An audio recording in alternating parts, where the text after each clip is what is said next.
네, 오늘은 주님의 수세주일로 렉치오 디비나라는 제목으로 함께 하나님 말씀 나누겠습니다. 안녕하세요. 심lin교정 목사입니다. 네, 여기는 낯선 장소 진우 형제의 집입니다. 거기 거실 한켠에서 이렇게 설교 영상을 또 찍고 있습니다. 어디를 가든 항상 이 영상을 찍을 수 있는 공간과 장소를 찾아서 그리고 그런 공간들이 있다는 게 참 감사한 일이기도 한데요. 어쨌든 그래서 오늘은 이곳에서 하나님 말씀을 함께 나눴으면 좋겠습니다.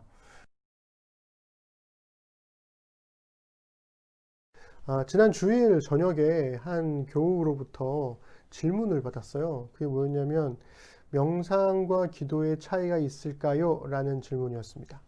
그래서 오늘 이 나눌 설교는 그분께 감사의 마음을 담아 헌정하고 싶습니다. 설교도 헌정이 되나요? 하나님 말씀인데 물론 헌정한다고 해서 그분만을 위한 말씀이라는 의미는 아니고요. 저와 우리 모두를 위한 말씀이기도 하니까 너그러이 받아주셨으면 좋겠습니다. 그런 경험 다들 있지 않으세요? 전혀 상관없이 보였던 여러 가지 일들이 어느 순간 퍼즐 조각들이 따닥따닥따닥 맞춰져 가면서 이게 거대한 하나의 이야기였구나 라는 것을 깨닫게 되는 그런 경험들을 하실 때가 있을 겁니다. 설교를 쓰고 있었던 그때서야 이 모든 일에 대한 이 모든 일에 대한 것들이 거대한 이야기의 조각들이었구나 라는 것을 깨달았었죠. 그래서 믿기 어려우시겠지만 지금 설교 시작부터 요만큼까지 타이핑으로 한 6줄 정도 설교를 타이핑하는데 5시간이나 걸렸어요. 그러니까 이걸 어떻게 설명을 해야 될까 그 고민을 하고 있었거든요. 잘 설명할 수 있을까 이런 생각들.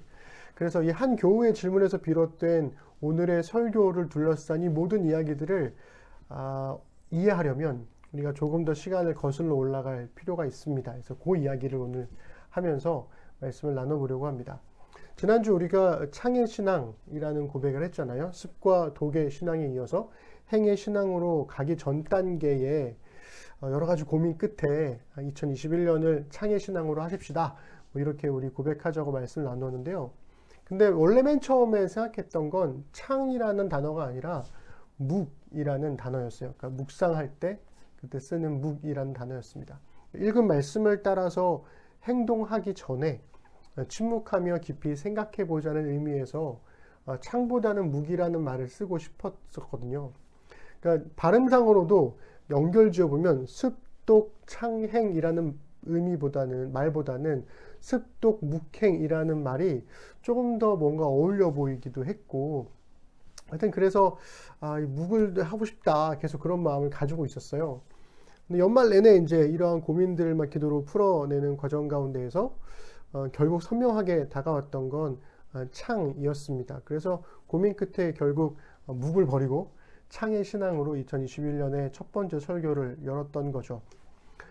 누가복음 9장 62절에 보면 예수께서 이르시되 손에 쟁기를 잡고 뒤를 돌아보는 자는 하나님의 나라에 합당하지 아니하니라 하시니라, 이런 말씀이 있습니다. 이게 제가 어떤 행동을 할 때마다 항상 그 마음에 두고 행동의 기준이 되는 말씀이기도 한데요. 창으로 결정했으니까 묵은 더 이상 돌아보지 말자 이렇게 생각을 했고 그렇게 끝났다고 생각을 했던 거였죠. 그러다가 지난 주일 저녁에 한 교우가 명상과 기도의 차이가 있을까요? 이런 뜬금없는 질문을 던져왔던 거예요. 그러니까 그 교우의 마음을 알기 때문에 이렇게 쉽게 대답하기는 좀 어려웠습니다. 그러니까 이게 그 의도를 숨기고 물어오는 질문들이 있잖아요. 그러니까 타종교의 명상을 하고 싶어서 물어오는 건가, 아니면 그냥 호기심에 물어보는 건가, 이런 걸 잘 모르니까 최대한 단순하게 대답하자, 이런 마음으로 제가 이렇게 답을 했습니다. 일반적으로 명상은 심신수련을 위해 마음의 소란스러움을 비우는 행위고, 기도는 마음의 소란스러움을 하나님께 말하는 행위지. 크크 이렇게 보냈죠. 막상 이렇게 써놓고서 혼자 괜찮은 비교인데? 또 이렇게 자화자찬을 하고 있었는데, 근데 다시 또 질문이 오는 거예요. 목적의 차이인가요? 방법은 상관없고요. 이렇게. 그래서 이 좀 더 구체적인 의도가 담긴 질문을 보내왔습니다. 그래서 제가 이렇게 또 대답을 했죠. 마음을 비우는 건 내가 어찌할 수 없으니 될 대로 되라의 느낌이라면, 맡기는 건 내가 어찌할 수 없으니 주 뜻대로 이루소서의 차이. 비슷하지만 완전히 다른 행위. 이렇게 제가 답을 했죠. 그렇게 대화가 계속해서 이어졌고, 몇 가지 제가 알고 있는 기도의 방식들을 설명해 주다가 이 정도는 안 되겠다 하는 마음이 들어서 이 기독교적 명상 방법에 대해서 좀 알아봐 주기로 했습니다. 근데 아시다시피 코로나 때문에 도서관들이 문을 열질 않잖아요. 그래서 주중에 성결대의 교수님께 찾아가서 교수님의 도움으로 학술 정보관에 들어갔고, 거기서 이제 책들을 막 찾고 빌릴 수 있었죠. 생각보다 이 기독교적인 명상에 대한 자료가 많지는 않았는데요. 그래도 나름의 성과가 있었습니다. 그래서 가지고 와서 이제 빌려온 책들을 읽고 정리하고, 제가 가지고 있는 책들도 막 찾아보고 하면서, 그러다가 이제 설교를 쓰려고 지난주에 창의신앙 설교문을 다시 한번 보게 되었는데, 거기에 제가 써놓고도 놀랍게도 기도에 관한 부분이 있더라고요. 그 부분을 우리 함께 읽어보겠습니다. 우리도 상처 입은 시대에 상처 입은 사람들과 함께 살아가고 있다면 우리도 예레미야처럼 상처 입은 치유자로 살아가야 하지 않을까? 우리의 입에서도 신음이 아닌 기도가 나와야 한다. 그러면서 그때 갑자기 제가 돌아보지 않으려 했던 묵이라는 단어가 확 떠오르는 거예요. 이 상처의 창이 비로소 새로운 창이 되려면 반드시 지나가야 하는 길이 바로 묵이었구나 라는 생각이 들었습니다. 그러니까 고난은 묵상과 기도를 통해서 결국에 창조성으로 변환되는 것이라는 거죠. 여기까지 생각이 이르니까 갑자기 저는 이 모든 각각의 이야기들이 사실은 하나님께서 풀어내려고 하셨던 빅픽처가 아닐까라는 생각을 하게 됐고, 그렇게 고백할 수밖에 없었습니다.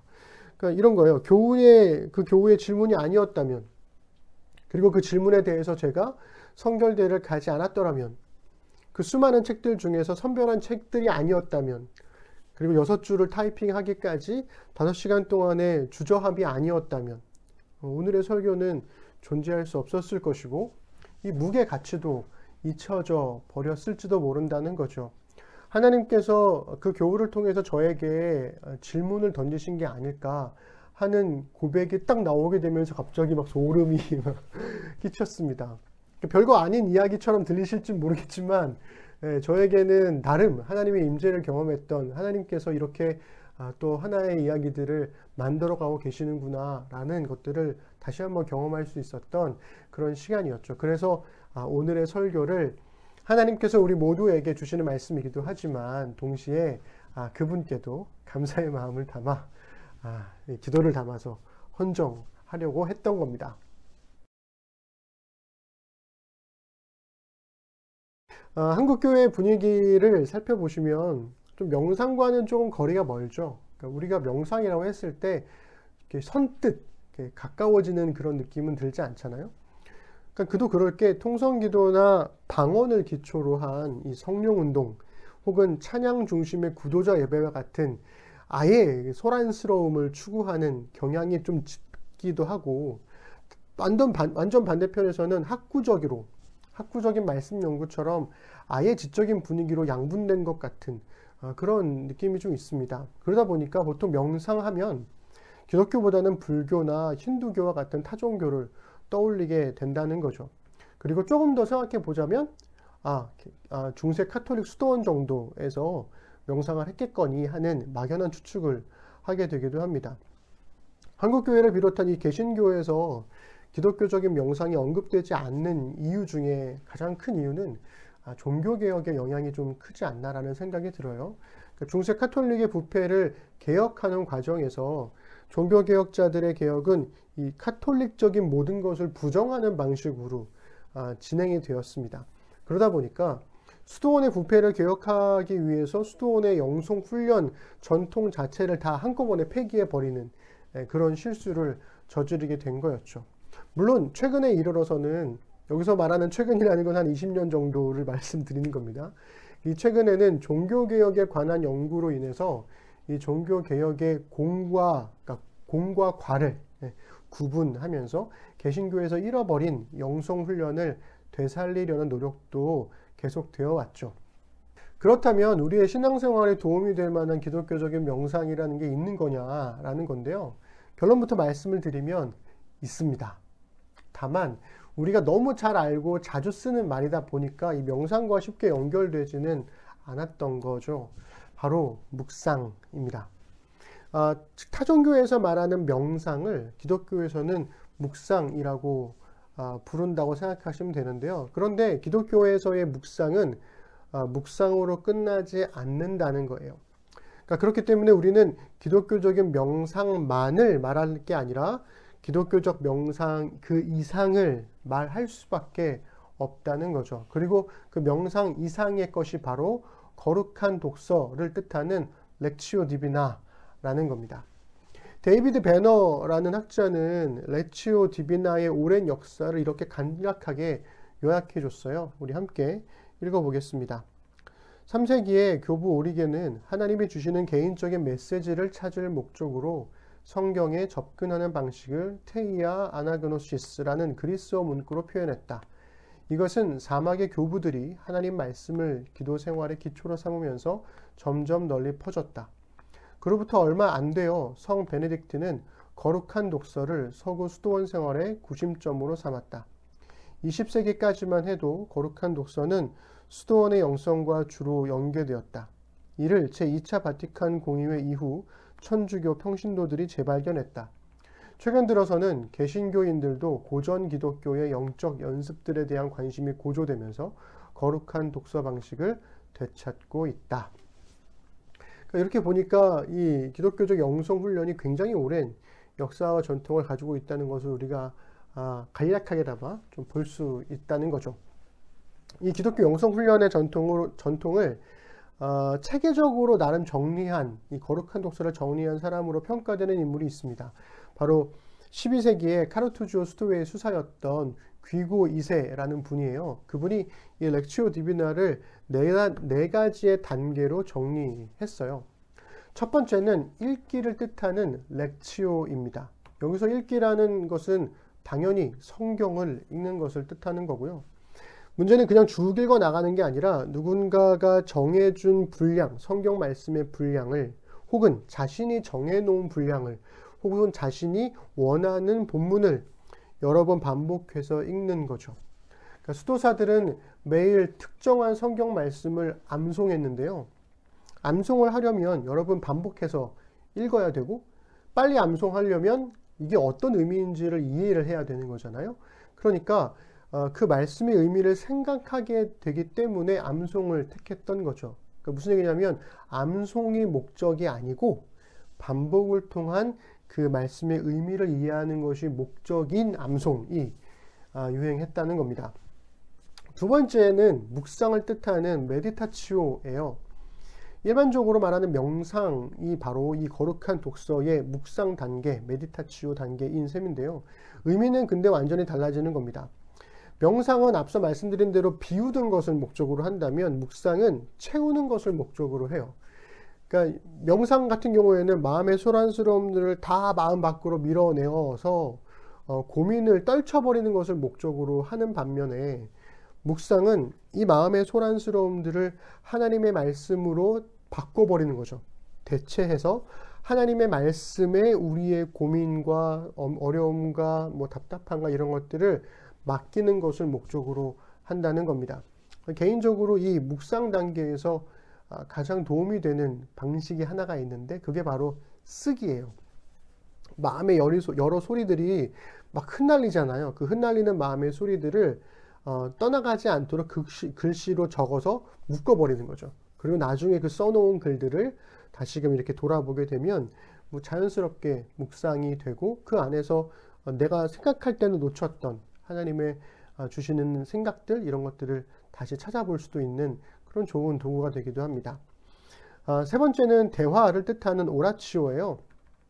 보통 우리가 기도라고 말하는 단계가 되겠죠. 이 렉치오와 메디타치오를 통해서 얻게 된 이 생각들을 기도로 말하는 단계가 이 오라치오가 되겠습니다. 문제는 기도에 집중하기가 쉽지 않다는 거잖아요. 그래서 기도를 특정한 행동과 접목해서 일정 기간 동안 집중하게 만드는 여러 가지 방법들이 고안되어 왔습니다.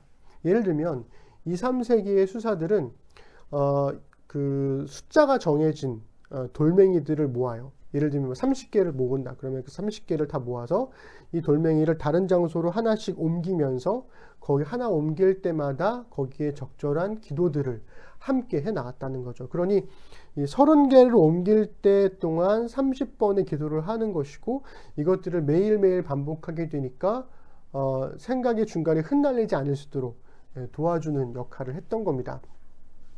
카톨릭에서는 묵주를 돌리면서 기도하는 것, 동방 정교회에서 구슬을 꿰어서 기도하는 것도 이것과 같은 맥락이 되겠죠.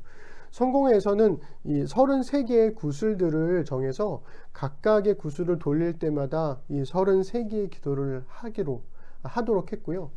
큰 성당이나 피정을 가는 그런 수도원 같은 이런 곳에 가면 미로들이 있는 곳이 있어요.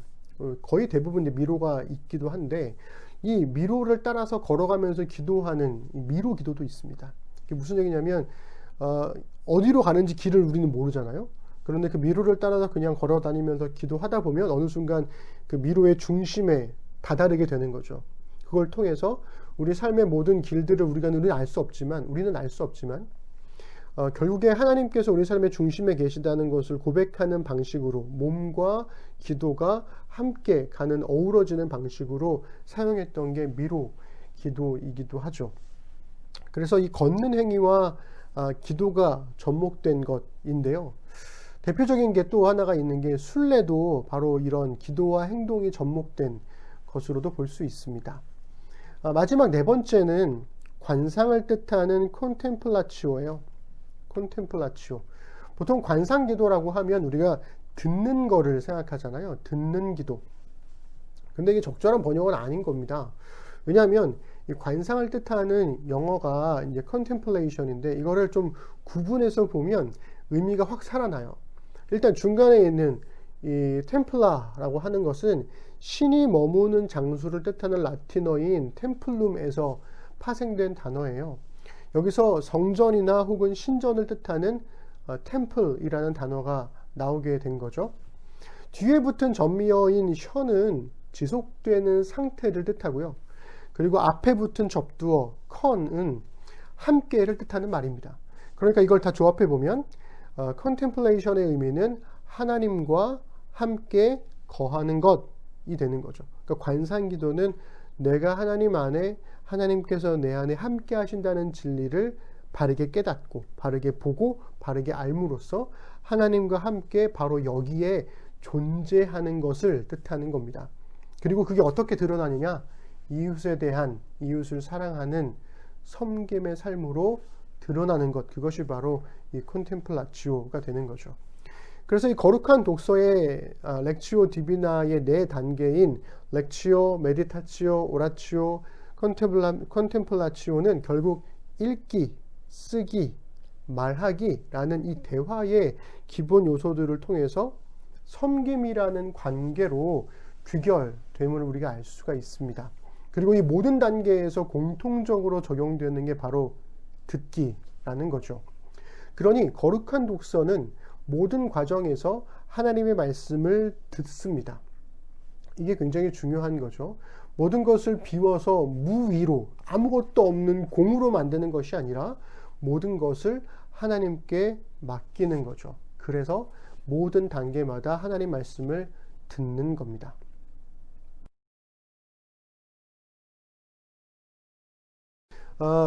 렉치오 디비나 이렇게 말하니까, 혹은 거룩한 독서 이렇게 말하니까 뭔가 좀 있어 보이기도 하고 막상 하려니까 어려워 보이는 부분도 있잖아요. 그런데 여기서 중요한 건 이 렉치오 디비나의 이 네 가지의 단계가 점점 더 높아지는 수준을 뜻하는 게 아니라는 거, 그것을 오해하지 않는 게 굉장히 중요합니다. 이 네 가지 단계를 순서대로 하지 않아도 괜찮고요. 네 가지를 다 하지 못해도 한 가지만 해도 괜찮습니다. 그러니까 기도로 말하는 오라치오만 해도 되고 성경을 읽는 렉치오만 해도 괜찮다라는 거죠. 아까 말씀드린 대로 모든 단계에서 다 듣는 행위가 있기 때문에 그렇다는 거죠. 다만 이 귀고 2세는 이 네 가지의 거룩한 독서가 상호 보완적이라는 것을 좀 말하려고 했어요. 그는 거룩한 독서의 네 가지 방식의 관계를 이렇게 설명했습니다. 우리 함께 읽어보겠습니다. 묵상 없이 읽는 것은 무익하다. 읽기가 없는 묵상은 실수하게 마련이다. 묵상이 없는 기도는 미지근하다. 기도 없는 묵상은 황폐하다. 경건한 기도는 묵상을 가능하게 한다. 이게 안 하려던 걸 하려면 많은 용기와 다짐이 필요하잖아요. 그렇지만 그것은 그 일이 정말 어렵기 때문이 아니라 어색해서 그런 거죠. 우리 몸에 익숙하지 않아서 그런 것뿐이라는 겁니다. 마치 우리가 살을 빼기 위해서 하지 않는 운동을 함으로써 사용하지 않았던 근육을 쓰는 일이 처음에는 굉장히 어렵잖아요. 힘들고.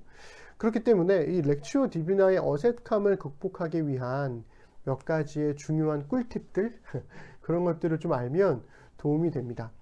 첫 번째 팁은 모든 일이 그렇듯이 반복을 통해서 우리 몸에 습관이 생기게 만드는 것, 우리가 습의 신앙과도 연결되는 건데요. 그것이 굉장히 중요합니다. 그 첫 번째가 바로 시간과 장소를 구별하는 거예요. 10분이 됐든 20분이 됐든 시간을 정하고 가급적이면 같은 장소에서 하는 것이 좋습니다. 두 번째는 우리가 사람이다 보니까 묵상의 적절한 분위기를 만드는 게 중요합니다. 네, 막 시끄러운 음악 틀어놓고 묵상 이런 거 힘들잖아요. 너무 어두운 장소 혹은 너무 밝은 장소도 사실은 좀 무리가 있고요. 평소에 자주 듣는 음악이나 가사가 있는 음악보다는 부드러운 경음악을 듣는 게 훨씬 좋습니다. 아는 노래가 나오면 따라가기 때문에 우리의 생각이 거길 따라가거든요. 그래서 묵상에 방해가 되죠. 아까 말씀드린 대로 적절한 조명도 굉장히 중요해요. 너무 밝으면 집중이 잘 안 되고요. 너무 어두우면 가끔 무서울 때도 있으니까 적절한 분위기를 잡는 게 중요합니다.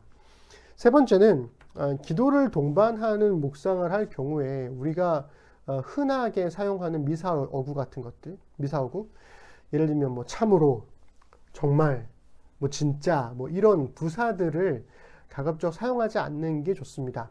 그런 상투적인 미사어구들을 좀 빼고 담백하게 대화하듯이 그냥 말하는 게 가장 좋은 방법이죠. 네 번째는 소음을 줄이는 건데요. 도시에 사는 우리로서는 소음을 줄인다는 게 쉽지는 않습니다. 그렇지만 그렇기 때문에 이른 아침에 하거나 늦은 밤에 하면 제일 좋은데, 이른 아침은 너무 졸리고 늦은 밤은 너무 또 피곤하잖아요. 그래서 그렇게 할 수 없다면 그래도 침묵할 수 있는 시간과 장소를 찾는 게 좀 필요하지요. 다섯 번째는 묵상에 집중하지 못하거나 산만하다고 스스로를 자책하지 않는 거. 저는 이게 제일 중요한 것 같아요. 자책하지 않는 게 중요합니다. 그러니까 앞서 말씀드렸다시피 거룩한 독서는 우리에게 낯선 일이에요. 명상이 됐던 묵상이 됐던 기도가 됐던 사실은 좀 낯선 일이죠.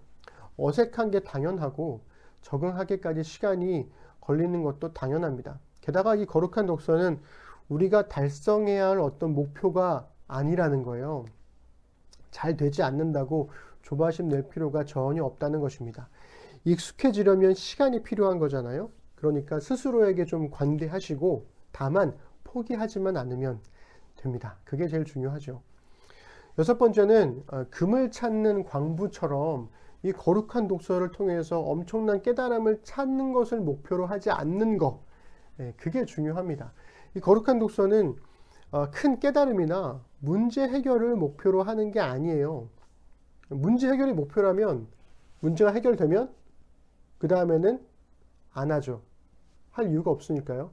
우리가 기도하다가 기도를 멈추는 이유가 뭡니까? 다급할 때 문제가 생길 때 기도했는데 문제가 해결되니까 기도 안 하잖아요. 그러니까 이 기도를 문제 해결을 위한 도구로 쓰고 있다는 거죠. 근데 그렇지 않다는 거예요. 하나님과의 친밀한 관계를 누리는 삶의 방식이 거룩한 독서인 거지 문제 해결을 위한 도구는 아니라는 겁니다. 생각해보면 우리가 누군가를 만나서 대화할 때 항상 대화할 때마다 큰 깨달음을 얻는 게 아니잖아요. 거의 대부분은 그냥 잡담하고 일상을 막 얘기하다가 그리고 헤어집니다. 근데도 헤어지고 나면 그 만남으로 인한 이 관계의 친밀함이 차곡차곡 쌓이잖아요. 그게 되게 중요한 거죠. 그래서 이 거룩한 독서가 성경 공부가 되지 않도록 하는 것, 배움을 목표로 하는 게 아니라는 것, 이 거룩한 독서는 하나님과의 친밀한 관계 형성을 위한 삶의 방식이라는 것, 이것을 좀 중요하게 생각해 보실 필요가 있습니다. 마지막 7번째, 아까부터 계속 이게 제일 중요한 것 같다고 말씀드렸는데 이건 진짜 중요합니다. 이게 뭐냐면 거룩한 독서를 통해서 얻게 된, 그게 명상이 됐든 묵상이 됐든 기도가 됐든 뭐든지 그렇게 해서 얻게 된 하나님의 말씀 혹은 깨달음이 정말 하나님이 주신 것일까를 되묻지 않는 거예요. 이게 되게 중요합니다.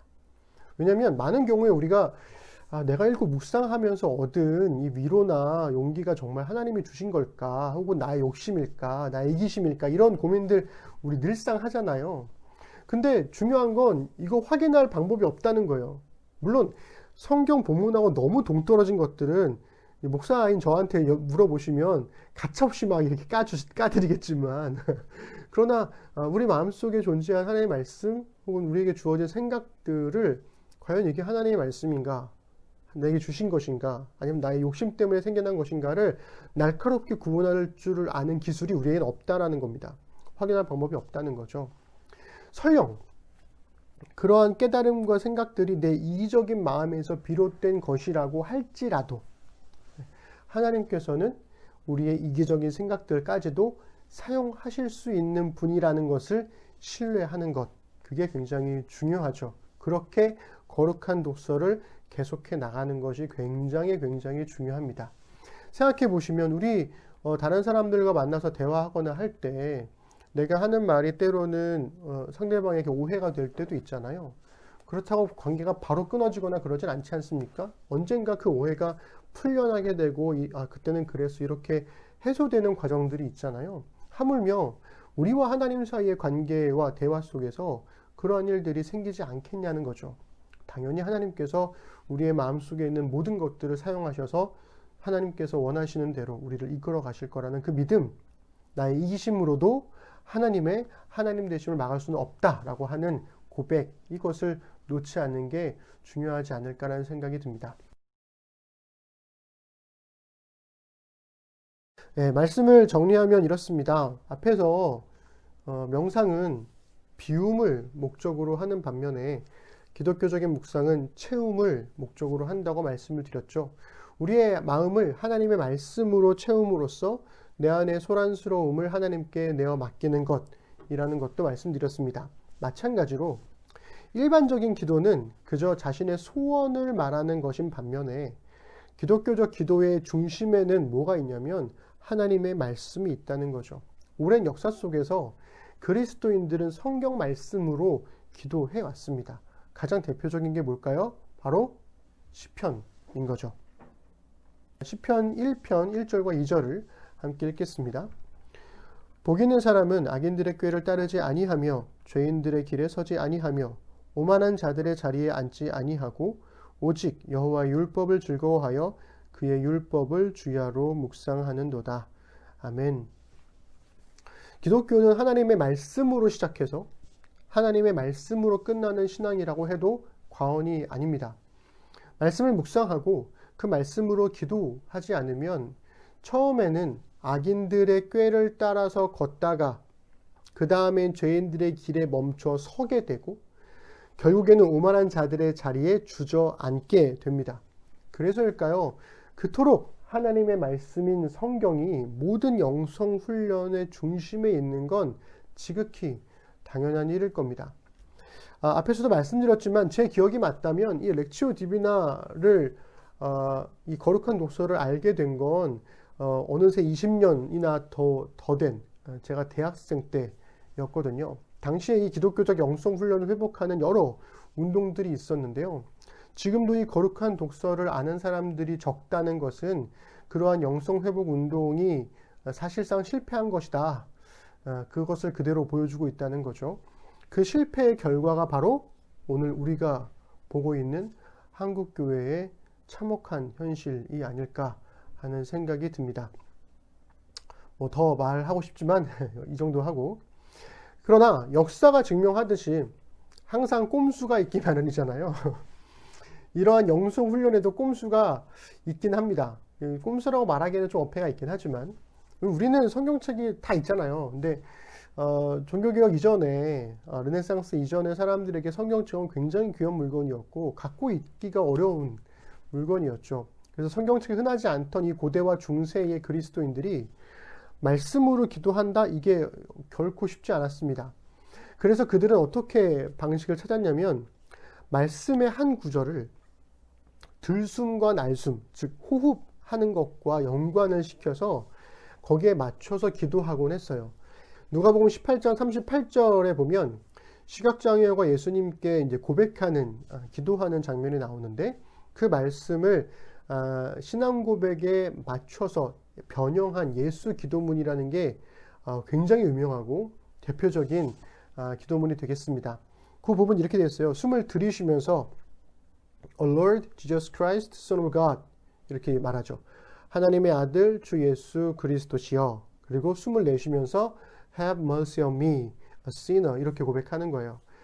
죄인인 저를 불쌍히 여기소서 이렇게요. 그러니까 한글로 번역하면 이게 말의 단어가 길어져서 한번 들숨을 하고 할 때 그 기도를 하려면 계속 숨을 들이마셔야 되는 상황이 되겠지만 영어로 하면 한 호흡에 거의 그게 되더라고요. 그래서 한번 해보시면 될 겁니다. Lord Jesus Christ, Son of God, have mercy on me, a sinner. 이런 식으로 계속해서 기도를 들이마시고 내쉴 때마다 반복하는 거죠. 짧은 기도지만 예수님을 우리의 주님으로, 구세주로, 하나님의 아들로 고백하는 게 신앙 고백에 다 들어있어요.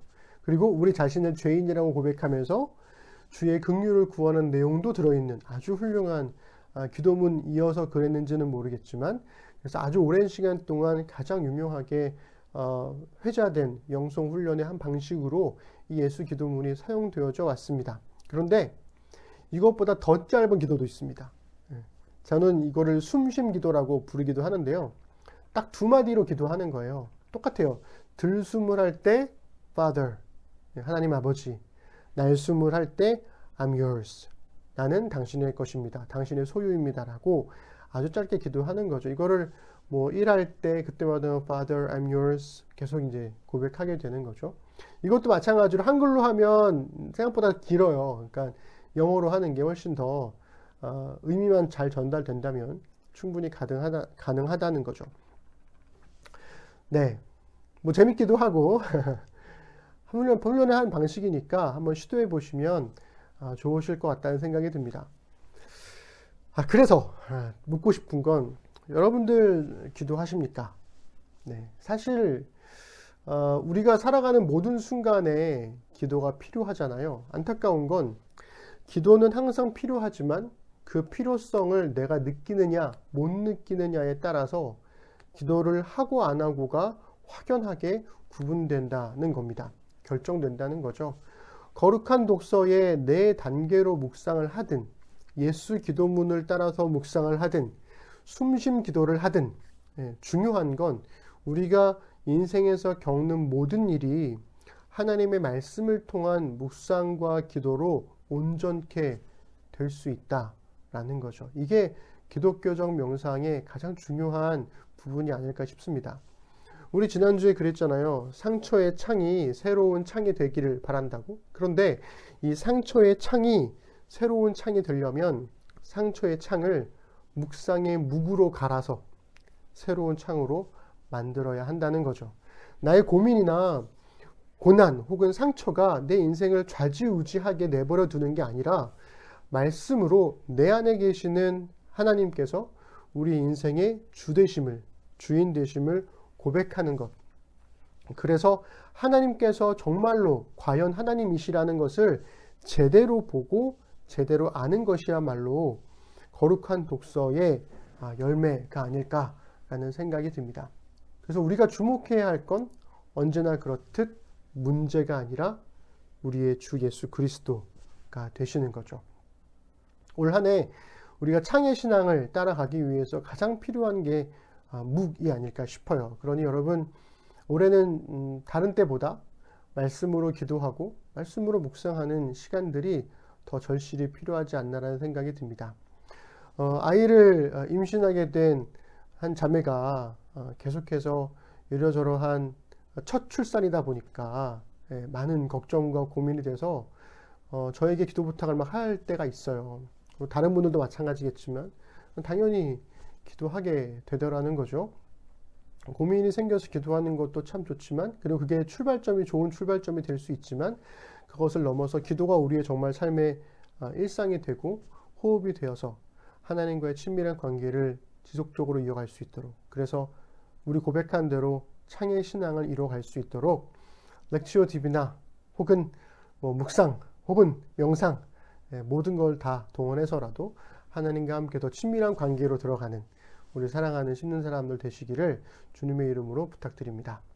기도하겠습니다. 하나님, 조금은 어색한 그리고 조금은 낯선 그러한 이야기들을 우리가 함께 나누었습니다.